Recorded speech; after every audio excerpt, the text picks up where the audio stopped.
दोस्तों, आज भारत की गिनती दुनिया के अग्रणी देशों में होती है क्योंकि वो हर क्षेत्र में तेजी से विकास कर रहा है। चाहे रक्षा क्षेत्र हो या शिक्षा, आईटी फील्ड हो या अंतरिक्ष विज्ञान, हर तरफ भारत का डंका बज रहा है। लेकिन अब भारत ने एक और कदम बढ़ाते हुए मेडिकल के क्षेत्र में भी अपना भौकाल कायम कर लिया है। इस क्षेत्र में भारत के बढ़ते कदम से अमेरिका और दूसरे यूरोपीय देशों को सांप सूंघ गया है।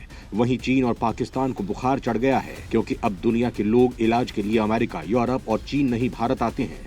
मेडिकल क्षेत्र में भारत की इस उपलब्धि से जहां भारतवासी गदगद हैं, वहीं दुनिया के दूसरे देशों की चिंता बढ़ गई है। मेडिकल हब के रूप में विकसित हो रहे भारत ने विदेशी डॉक्टरों की काबिलियत पर भी सवालिया निशान खड़े कर दिए हैं। दूसरे महंगे इलाज को लेकर भी लोग विदेशों के बजाय भारत का रुख कर रहे हैं क्योंकि यहाँ इलाज दुनिया के दूसरे मुल्कों के मुकाबले काफी सस्ता होता है।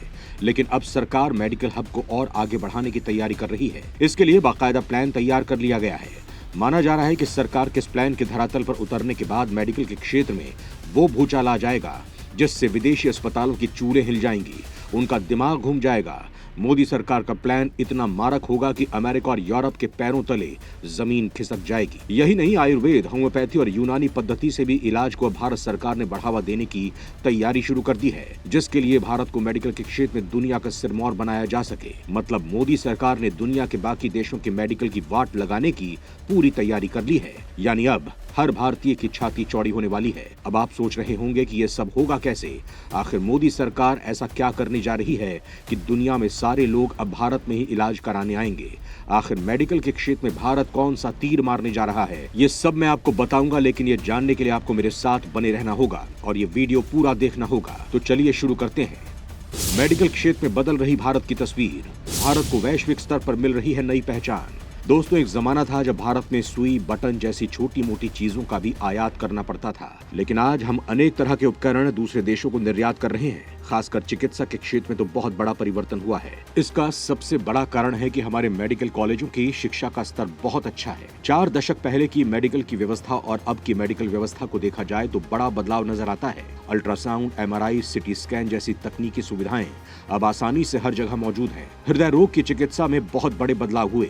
जिस बाईपास सर्जरी के लिए लोग अमेरिका जाते थे, अब वो भारत में ही होने लगी है। अब देश के हर बड़े शहर में हार्ट सर्जरी हो रही है, यानी अब उल्टी गंगा बहने लगी है और भारत मेडिकल के क्षेत्र में तेजी से आगे बढ़ रहा है। दोस्तों, आखिर ऐसी कौन सी बातें हैं जो आज भारत को वेलनेस या मेडिकल टूरिज्म का हब बना रही हैं? ये एक बड़ा सवाल है, तो आइए इसका जवाब तलाशते हैं।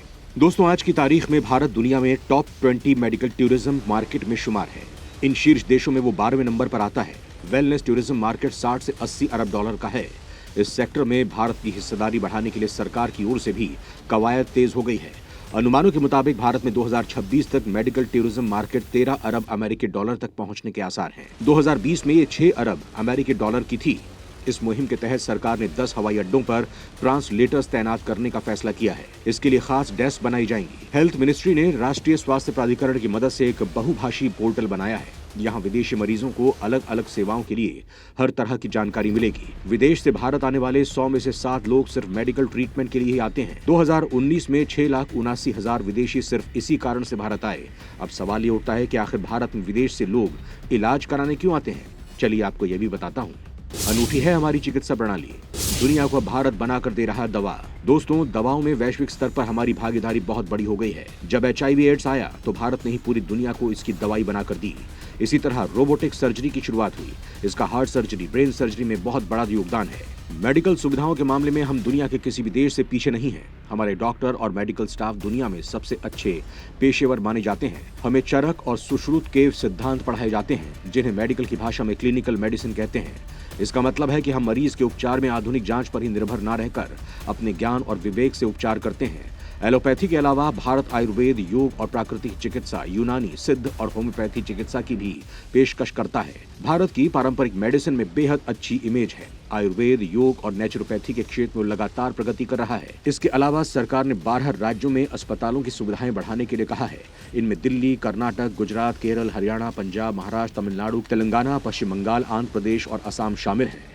शोध और विकास में भारत ने की दुनिया की मदद, दुनिया को शोध की नई पद्धति से अवगत कराया। दोस्तों, बीते 75 सालों में हमने अच्छी प्रयोगशालाएं विकसित की। हमारे वैज्ञानिकों ने नई तकनीकों के विकास में भी दुनिया को सहयोग दिया है। उसी में एक तकनीक है RT-PCR। आपको बता दूं कि सबसे पहले आरटी-पीसीआर को अखिल भारतीय आयुर्वेद संस्थान में डॉक्टर शेख ने विकसित किया था। ये वही टेस्ट है जो कोविड की जांच में सबसे ज्यादा प्रयोग हो रहा था। इससे संबंधित इम्यूनोलॉजी के जो अन्य टेस्ट होते हैं उसे भी विकसित करने में भारत ने सफलता हासिल की है। सस्ती दवाओं को बनाने में भारत कामयाब। सस्ती दवाओं से हो पाता है सस्ता इलाज। दोस्तों, हमने नई पद्धति से दवाओं को बनाना शुरू किया जिसे हम चैरिलिटी कहते हैं। इससे हमने बड़ी मात्रा में विदेशी मुद्रा विनिमय को बचाया है। जो दवाएं विदेश से आती हैं उनके फॉर्मूले को संशोधित कर हम नई पद्धति से दवाओं का उत्पादन करते हैं जो सस्ती और बेहतर भी होती हैं।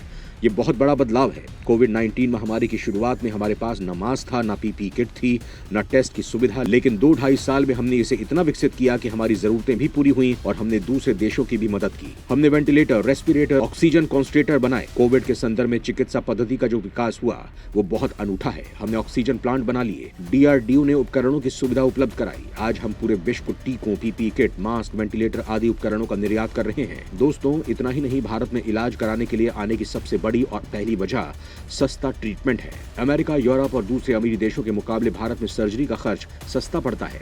उदाहरण के लिए अमेरिका से ही तुलना करते हैं तो अमेरिका के मुकाबले भारत में इलाज की लागत 65 से 90% कम है। इसके साथ ही ज्यादातर भारतीय डॉक्टर और सर्जनों के साथ किसी भी तरह की भाषाई दिक्कतें नहीं है। वो सभी फर्राटेदार अंग्रेजी बोल देते हैं। इससे मरीजों के लिए उनसे अपनी तकलीफ बता पाना आसान हो जाता है। ये बात ज्यादातर दूसरे मुल्कों में नहीं मिलती है। भारतीय डॉक्टरों ने पूरी दुनिया में झंडे गाड़े हैं। मेडिकल के क्षेत्र में बड़ी बड़ी डिग्रियां लेने वो विदेश जाते हैं। ये उनकी पहचान को बनाता है। भारत में चिकित्सा सेवाओं से जुड़े लोग काफी पेशेवर हैं। प्राइवेट ही नहीं बल्कि सरकारी अस्पताल भी अत्याधुनिक सुविधाओं से लैस है। सभी तरह की डायग्नोस्टिक फैसिलिटी भी यहाँ उपलब्ध है। इससे एक अच्छा इकोसिस्टम बन जाता है, साथ ही एक भरोसा भी पैदा करता है। दोस्तों, भारत ने वैश्विक स्तर पर जो स्थान बनाया है उसकी कोई तुलना नहीं हो सकती। आबादी से इसकी तुलना करें तो दुनिया के किसी भी देश से अधिक चुनौती हमारे सामने है। हमारे वैज्ञानिकों, डॉक्टरों, नर्सों और मेडिकल स्टाफ और उद्योग जगत ने इतना बड़ा योगदान दिया है जो पूरी दुनिया के लिए मिसाल है। इसकी सराहना विश्व स्वास्थ्य संगठन ने बार बार की है। हमारे डॉक्टर अमेरिका, ब्रिटेन समेत अनेक देशों में शीर्ष स्थानों पर हैं और अगर ये सभी डॉक्टर विदेश छोड़कर स्वदेश आ जाएं तो वहाँ की स्वास्थ्य व्यवस्था चरमरा जाएगी। आने वाले समय में भारत मेडिकल टूरिज्म के क्षेत्र में दवाओं और मेडिकल उपकरणों के निर्यात में और सस्ती दवाएं बनाकर विश्व को देने के मामले में अग्रणी होने जा रहा है। मेडिकल व्यवस्था पर स्वास्थ्य मंत्रालय और प्रधानमंत्री जी खुद नजर बनाए हुए हैं। नए मेडिकल कॉलेज भी खोले जा रहे हैं।